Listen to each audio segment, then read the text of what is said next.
नमस्ते, वंदे मातरम, जय हिंद। आप सभी को दीपावली की अनंत शुभकामनाएं। रहीम जी ने कहा है, रहीमन निज मन की व्यथा, मन ही राखो गोय, सुनी अठलई हैं लोग सब, बांट न लई है कोई।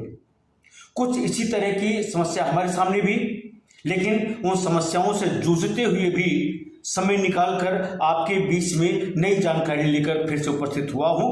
विलंब के लिए क्षमा चाहते हुए एक निवेदन अवश्य रहेगा कि अगर अभी तक आपने चैनल को सब्सक्राइब नहीं किया है अभी तक और चैनल पर नए हैं तो कृपया चैनल को सब्सक्राइब अवश्य कर लें, बेल आइकन अवश्य दबा लें सो दैट कि आपको नोटिफिकेशन पहले ही मिलती रहे। व्यक्तिगत सूचना की बात आती है तो बहुत सारे बंधुओं ने ये कमेंट किया कि ये तो पब्लिक डॉक्यूमेंट है, मेरे विचार से इसको मिलना चाहिए, जन सूचना में इसको आवेदक को देना ही चाहिए। भारत का जो समाज है आज भी किन्हीं भी कारणों से, उन कारणों की चर्चा मैं यहां नहीं करूंगा क्योंकि आज का विषय हमारा अलग है, जातियों में विभाजित है। यहां तक कि राजनीतिज्ञ जितने भी हैं उन्होंने समाज को जातियों में इस तरह से बांट रखा है कि कुछ जातियां अभी भी अपने समाज में ऐसी हैं, वो कुछ सवर्ण से भी संबंधित हैं और कुछ अन्य जातियों से जो अपनी जातियों को उजागर नहीं करना चाहते हैं। मनमानी से कोई विवाह करता है तो समाज तरह तरह से व्यवहार करता है। हालांकि मानवाधिकार आयोग है, हाई कोर्ट है, सुप्रीम कोर्ट है, उन्होंने प्रोटेक्शन दिया हुआ है, लेकिन फिर भी सामाजिक जो ढांचा है, ताना बाना है, वो कहीं न कहीं आज भी कुछ चीजों को प्रतिबंधित करता है। उसके पीछे बहुत सारे वैज्ञानिक कारण भी हैं, बहुत सारे सामाजिक कारण भी हैं, बहुत सारे आध्यात्मिक कारण भी हैं। हम उन पर चर्चा नहीं करेंगे।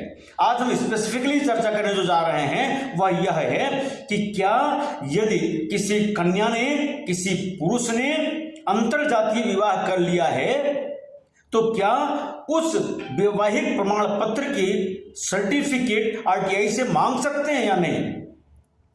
कुछ ऐसा ही मामला आया मद्रास हाई कोर्ट के सामने। जिला सेवा योजन केंद्र है, जैसे हर जगह होता है, वहां पर बेरोजगार लोग अपना पंजीयन कराते हैं।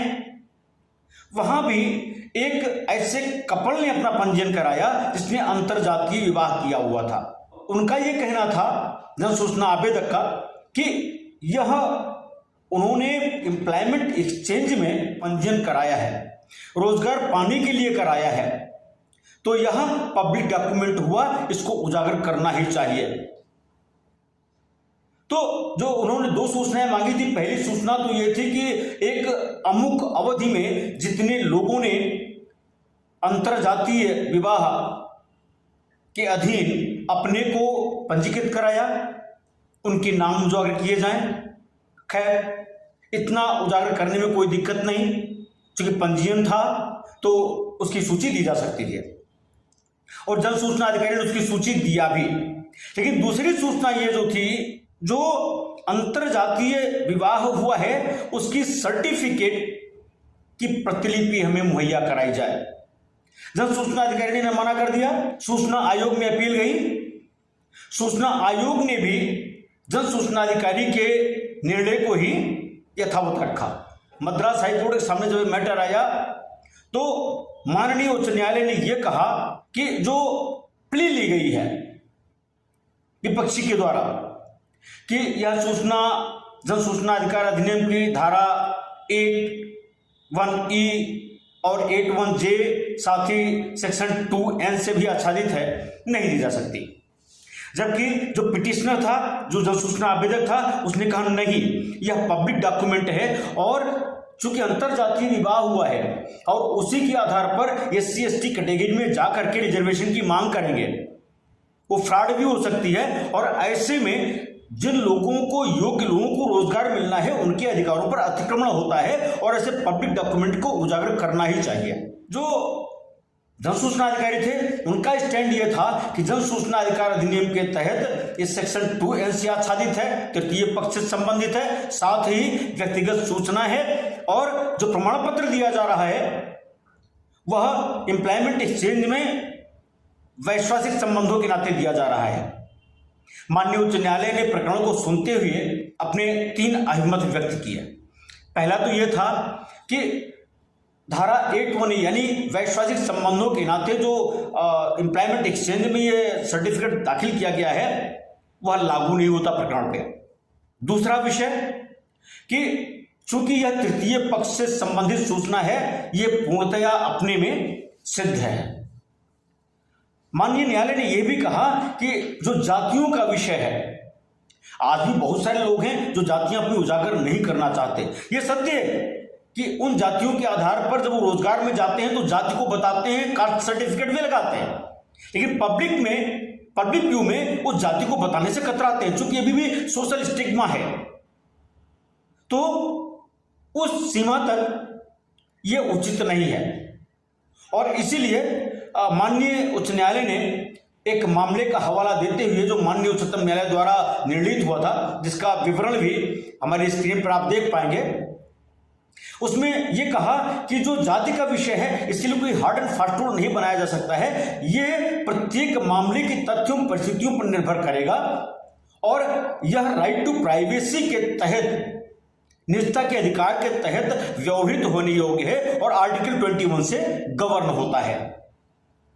और अंत में माननीय उच्च न्यायालय ने यह भी कहा कि जो मैरिज सर्टिफिकेट मांगी गई है अंतरजातीय विवाह की, इसको नहीं दिया जाना चाहिए, क्योंकि पिटीशन की सुनवाई जब हो रही थी तो जिसके बारे में सूचना मांगी गई थी उसको नोटिस नहीं दी गई थी। धारा 11 की नोटिस आवश्यक थी, उनकी सहमति असहमति आवश्यक थी, वो भी नहीं लिया गया था। तो ये हुआ कि साहब उनको नोटिस जारी करके फिर देखा जाए, और इस ढंग से इस स्तर पर माननीय उच्च न्यायालय ने यह कहा कि व्यक्तिगत सूचनाएं जो होती हैं वह इसमें शामिल है।